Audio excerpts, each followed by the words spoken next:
Assalamualaikum warahmatullahi wabarakatuh. Saya Rifda Fauzia dari kelas 6 BPGSD ingin menjelaskan materi tentang penelitian tindakan kelas yang berjudul peningkatan hasil belajar PKN melalui metode Information Search pada siswa kelas 4 SDN Karangtengah 3 Kota Tangerang.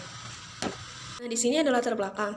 Berdasarkan data yang tercantum dalam daftar nilai siswa tahun 2016-2017 pada mata pelajaran PKN di SDN Karangtengah 3 Kota Tangerang, pada semester 1 nilai rata-rata UTS siswa memenuhi nilai KKM hanya 40%.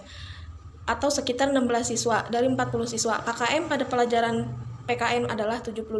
Hal ini menunjukkan bahwa hasil belajar PKN di kelas 4 cenderung rendah.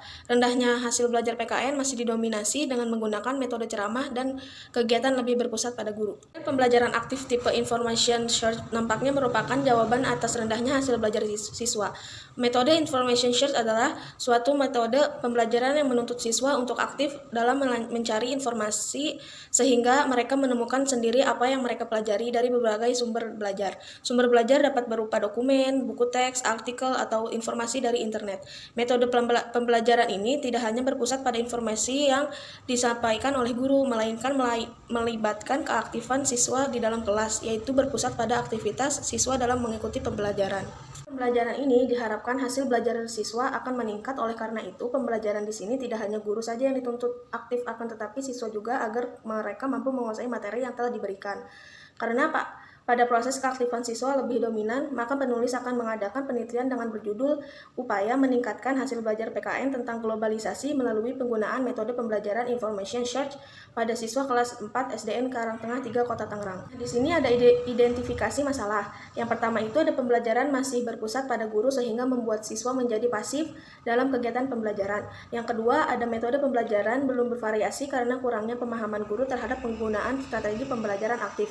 Yang ketiga, ada kegiatan pembelajaran terkesan monoton yang mengarah pada informasi yang disampaikan oleh guru. Yang keempat, ada pendayagunaan sumber belajar yang belum optimal untuk menyampaikan materi pembelajaran yang cukup luas. Dan yang kelima, ada rendahnya hasil belajar pada mata pelajaran PKN sehingga siswa sulit dalam mencapai tujuan belajar atau kompetensi yang harus dicapainya. Ada bab 2 yaitu landasan teori dan kerangka berpikir.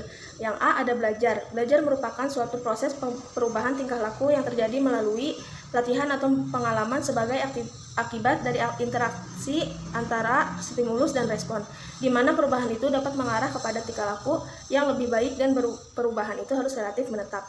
Yang B ada hasil belajar. Pada hakikatnya, perubahan tingkah laku siswa setelah melalui proses belajar mengajar, tingkah laku sebagai hasil belajar dalam pengertian luas mencakup bidang kognitif, afektif, dan psikomotorik.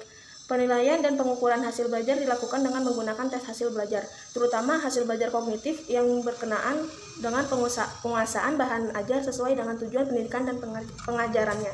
6 ranah aspek kognitif menurut taksonomi belum mulai dari jenjang terendah sampai jenjang yang paling tinggi, yaitu yang pertama, pengetahuan C1 adalah kemampuan seseorang untuk mengingat atau mengulang kembali materi pembelajaran sebelumnya. Yang kedua, pemahaman C2 atau C2 adalah kemampuan seseorang untuk menangkap atau membangun makna dari materi. Yang ketiga, ada aplikasi. C3 atau C3 adalah kemampuan seseorang untuk menggunakan bahan belajar untuk menerapkan materi dalam situasi baru. Yang keempat, ada analisis. C4 adalah kemampuan untuk memecahkan atau membedakan bagian dari bahan ke dalam komponen sehingga struktur organisasi yang mungkin lebih baik dipahami.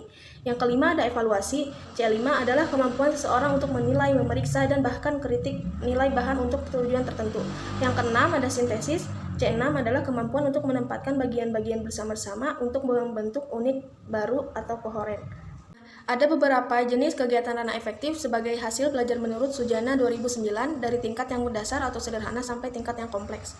Yaitu yang pertama ada receiving atau attending, yaitu kepekaan dalam menerima rangsangan atau stimulus dari luar yang datang kepada siswa dalam bentuk masalah, situasi, gejala, dan lain-lain. Yang kedua ada responding atau jawaban, yakni reaksi yang diberikan oleh seorang terhadap stimulus yang datang dari luar. Yang ketiga ada valuing atau penilaian, yakni berkenaan dengan nilai dan kepercayaan terhadap gejala atau stimulus tadi. Yang keempat ada organisasi, yakni pengembangan dari nilai ke dalam satu sistem organisasi, termasuk hubungan satu nilai dengan nilai lain, pemantapan dan prioritas nilai yang telah dimilikinya. Yang kelima ada karakter, yakni keterpaduan semua sistem nilai yang telah dimiliki seseorang yang mempengaruhi pola kepribadian dan tingkah lakunya. Selanjutnya ada metode pembelajaran information search. Menurut Silberman 2013 menjelaskan metode information search dalam bahasa Indonesianya adalah metode mencari informasi yang mana tujuan dari metode ini dapat mengoperasikan otak dan memacunya untuk berpikir dalam mencari jawaban.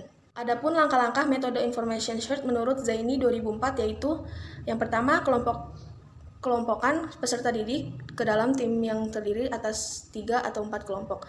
Yang kedua, berilah setiap peserta didik bacaan yang telah ditentukan. Materi sumbernya bisa mencakup dokumen, buku teks, artikel, atau informasi dari internet. Yang terakhir, yang ketiga, yaitu berilah pertanyaan bagi setiap kelompok di dalam pembelajaran tersebut. Peserta didik diminta untuk mencari informasi atau jawaban yang diperoleh dari sumber bahan bacaan. Selanjutnya yaitu hipotesis tindakan. Dalam penelitian ini adalah penggunaan metode information search digunakan dapat meningkatkan hasil belajar PKN tentang globalisasi pada kelas 4 SDN Karangtengah 3 Kota Tangerang.